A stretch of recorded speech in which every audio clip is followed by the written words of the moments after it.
El día de hoy les vamos a hablar sobre la vigilancia epidemiológica de microcefalia por Zika.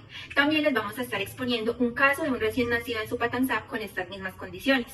Nuestro grupo está conformado por Julis Vanessa Molina Orozco, Antonio Junior Coronado. Antes de empezar a hablar de la vigilancia epidemiológica, es importante ponerlos en contexto sobre qué es el Zika y qué es la microcefalia. El Zika es una enfermedad infecciosa dada por el virus del Zika y transmitida por la picadura de un mosquito del género Aedes. Esta enfermedad produce síntomas tales como fiebre, sarpullido, prurito y otros más. Por otro lado tenemos la microcefalia, que es una condición muy poco frecuente con la que puede nacer el recién nacido por factores genéticos o ambientales y que se caracteriza por un perímetro cefálico menor a lo esperado, dada la talla del bebé y el sexo.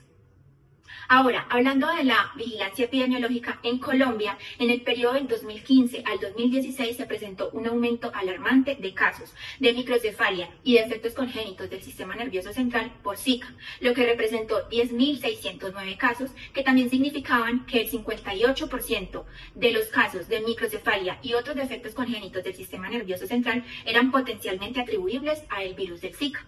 Esto activó todas las alertas en Colombia y la creación de los protocolos para los análisis a nivel individual, colectivo y territorial.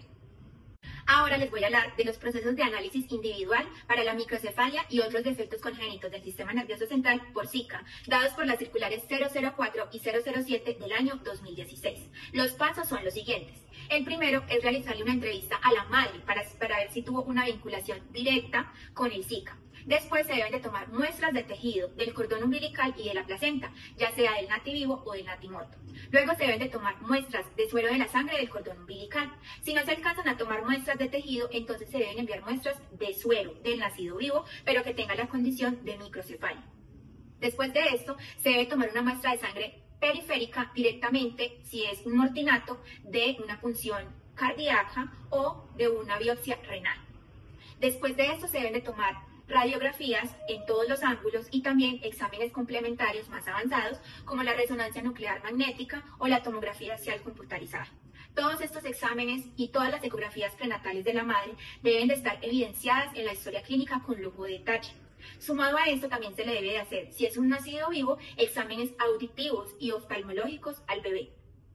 Si el recién nacido murió por estas condiciones, se deben de hacer estudios y las entidades prestadoras deben de garantizar que sean estudios bien realizados y aptos para la condición. Estos estudios se tienen que realizar para poder saber las causas reales del bebé, si fueron por el virus del Zika o asociados al virus del Zika, y documentar todo en la historia clínica para tener todo el historial. Hola, mucho gusto. Mi nombre es Antonio Coronado y yo voy a hablar acerca de los procesos establecidos para la realización de los análisis colectivos. Estos procesos nos van a ayudar a disminuir el contagio por el virus del Zika. Primero, tenemos que toda gestante con antecedentes de infecciones del Zika debe acudir oportunamente a un servicio de salud para iniciar sus controles prenatales. Implementar campañas de medidas de protección personal contra las picaduras del vector que transmite el virus del Zika. Evitar viajar posiblemente a los lugares donde haya una alta circulación del vector que transmite el virus del Zika. El uso de protección en relaciones sexuales en parejas que hayan estado expuestos al virus del Zika. Generalmente se recomienda que sea mínimo de 90 días después que haya estado expuesto con el virus del Zika. La comunidad debe reportar todo nacimiento que ya sea un nativo o natimorto ocurrido por fuera de los servicios de salud que se identifique con defecto congénito.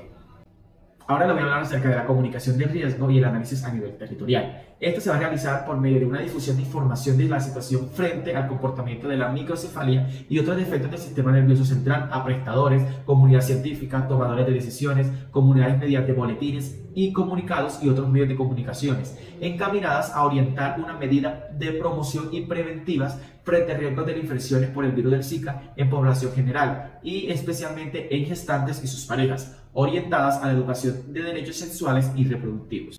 Ahora les voy a hablar de un caso que pasó en el municipio de Supatanzá. Paciente de 9 semanas de gestación quien consulta por fiebre de 38.5 grados, externa, conjuntivitis no purulenta, artralgia, cefalea y malestares generales, quien vive en el municipio de Supatanzá, que se encuentra a 1000 metros de altura sobre el nivel del mar, municipio con una circulación del virus del Zika y presencia de vectores de la enfermedad. Se realiza prueba de dengue negativa, se remite a prueba de Zika en Laboratorio de Salud Pública de la entidad territorial, se notifica a la ficha Civigila y se continúa tratamiento sintomático. Se extiende el seguimiento de control prenatal y asegurado. Se da salida con recomendaciones. Paciente continúa en seguimiento durante su gestación y en la semana 25 de su embarazo se evidencia por ecografía una microcefalia en el feto único vivo de sexo masculino. El reporte de la prueba del Zika fue positivo en la gestante.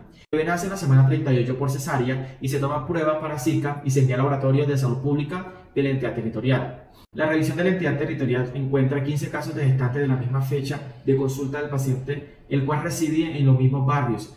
Presentaban síntomas totalmente iguales quienes consultaron en la misma época de estado de gestación y estos fueron notificados por el Zika. El 30% presentaron bebés con microcefalia por ecografía entre la semana 23 y 27 y el 100% de las gestantes presentaron prueba positiva durante la primera consulta por estos síntomas. Ahora mi compañera Yurli le va a hablar más acerca de este caso. El caso que se presenta en el municipio de Supatanzán es un escenario epidemiológico bastante complicado que activa las alertas en salud pública, especialmente en lo que respecta a la vigilancia de salud pública de defectos congénitos causados por el virus del Zika. La situación destaca por la aparición simultánea de 15 mujeres embarazadas sintomáticas que viven en el mismo barrio, todas con síntomas compatibles por infección del Zika y confirmadas por laboratorios de RT-PCR positiva. Este grupo particularmente relevante, ya que se documentaron que alrededor del 30% de las mujeres gestantes mostraron hallazgos ecográficos de microcefalia fetal entre la semana 23 y la semana 27 de la gestación, una incidencia que supera la prevalencia histórica nacional. El proceso de investigación del brote, según el protocolo del Instituto Nacional de Salud, consta de 4 fases. En la fase 1 tenemos la confirmación y caracterización inicial, verificación diagnóstica, en la cual se verifican que todas las historias clínicas, tanto del neonato como de la madre, teniendo en cuenta ecografías y resultados de laboratorio. Se realiza una clasificación, búsquedas y encuestas para identificar los casos presentados. En la fase 2, el estudio epidemiológico de campo, construcción de una línea de tiempo en la que se registran las fechas de inicio y de los síntomas en el periodo de exposición en el primer trimestre del embarazo. Se realiza un análisis de las actividades de prevención y se hace un estudio de casos y controles preliminar. En la fase 3, análisis de laboratorios avanzados, un muestreo integral. Se realiza un estudio de diferentes muestras del neonato y de la madre, como son ecografías obstétricas cada 4 semanas, PCR para Zika, entre otros, y se lleva un seguimiento por neuropediatría y genética para el recién nacido. En la fase 4, en la comunicación y reporte, actualización diaria de Civigila, se utiliza una plantilla estandarizada que incluye casos confirmados, mapas de calor y progreso de las intervenciones. Se envían las alertas automáticas del Instituto Nacional de Salud cuando se detectan más de 2 casos en un periodo de 72 horas, un informe final integrado. Se realiza un análisis de los determinantes sociales a nivel educativo, acceso a servicios públicos, entre otros. Se presentan propuestas para el mejoramiento del sistema de la vigilancia prenatal y se evaluó el costo-efectividad de las intervenciones realizadas.